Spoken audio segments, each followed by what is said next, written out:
Di negara yang berdaulat, petanilah yang menentukan harga komoditasnya. Di negara yang tidak berdaulat, regulator yang menentukan harganya. Selama pemerintah dalam tanda petik tidak paham fungsinya terhadap produksi, maka yang terjadi petani terjajah. Di negara yang berdaulat, rakyat yang berdaulat ya, bukan pemerintah atau penguasanya, maka petani yang menentukan atau sisi hulu yang menentukan harga komoditas. Bahkan bukan market atau hilir yang menentukan harga. Bertemunya hulu dan hilir ini mekanismenya saling butuh dan saling percaya. Di kondisi seperti ini pemerintah kerjanya apa? Hampir tidak ada. Lalu kalau masalah hilir terlalu kuat atau bacanya ada mafia muncul, itulah tugas pemerintah untuk turun tangan. Itu kalau pemerintahnya peduli dan paham dengan dunia pertanian. Jadi selama penguasa dan pejabat turun tangan mengatur pasar, mengatur produksi, pasti karena dalam tanda petik ada mafia yang memainkan pejabat dan memainkan pasar. Sudah 7 presiden, regulatornya coba atur bahkan impor digedein.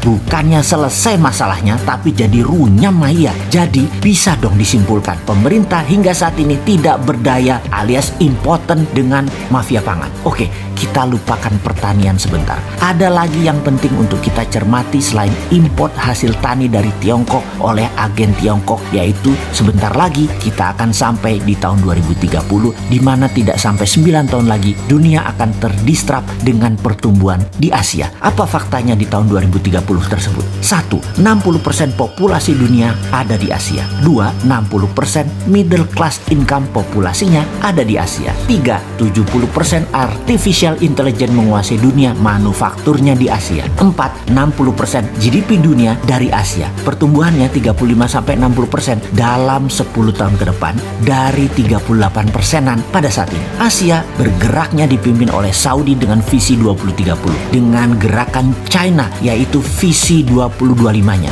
India dengan visi 2025-nya, Singapura, Vietnam, Thailand, Korea Selatan dengan visi 5 dan 6G-nya, Jepang dengan blockchain-nya, yang semua diset sejak 10 atau 20 tahun yang lalu. Indonesia mau bermain di mana? Masih sebagai negara importir kah? Atau masih jadi negara korban produksi negara lain kah? Atau mau jadi pemain global dengan mulai berproduksi? Sampai saat ini selama 6 tahun terakhir kita akhirnya nyender ke Tiongkok. Dan entah berapa lama lagi Tiongkok itu berkuasa. Kalau masih dia lagi berkuasa karena parlemennya dikuasai, bisa tambah 5 tahun lagi Tiongkok berkuasa sampai 3 periode, ya kira-kira 2029 lah Tiongkok masih berkuasa. Sedap banget berkuasa itu emang. Kuku tajam mereka menancap dalam. Semua ini menjadikan era baru. Indonesia merupakan kuasi teritori Tiongkok menjadi seakan-akan abadi. Seperti niat mereka tahun 1949 Tiongkok itu coba masuk tapi gagal dengan PKI-nya. Lalu tahun 65 coba masuk lagi dengan Partai Komunis, gagal lagi. Namun alhamdulillah sekarang mereka berhasil, akhirnya dapat juga tuh Indonesia oleh Tiongkok. Selamat buat Tiongkok yang akhirnya dapat Indonesia, dan selamat kepada mereka yang memilih untuk Indonesia tetap di bawah Tiongkok ekonominya. Di sisi lain,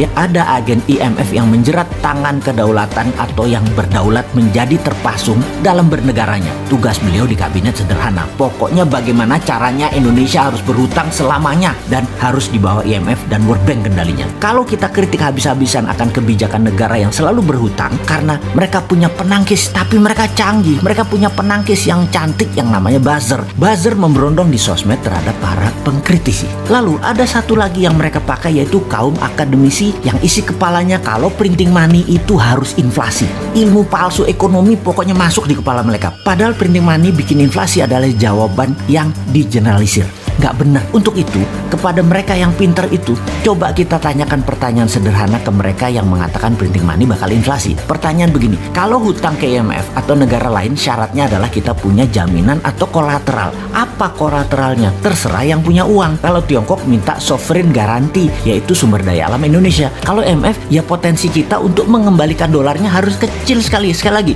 semakin kecil potensi mengendalikan pinjaman, Amerika tuh suka banget karena mau mencaplok negaranya. Jadi ngutang itu dikasih bukan karena negara kita pinter. Semakin goblok, semakin dikasih agar takluk di bawah hutang. Lalu kita yang tanya pakai akal sehat, pakai nurani bersih. Kalau kolateral tadi buat jaminan pinjem utang tadi ya, kita pakai buat printing money rupiah, itu bisa nggak? Nah lu pusing-pusing dalam menjawabnya. Jadi solusi bernegara tanpa hutang dan tanpa uang Tiongkok sebenarnya sudah ada. Namun pejabat satu agen hutang ke IMF, pejabat satunya agen Tiongkok. Kasihan seseorang yang di tengahnya karena modal beliau hanya ilmu denger dari ilmu katanya.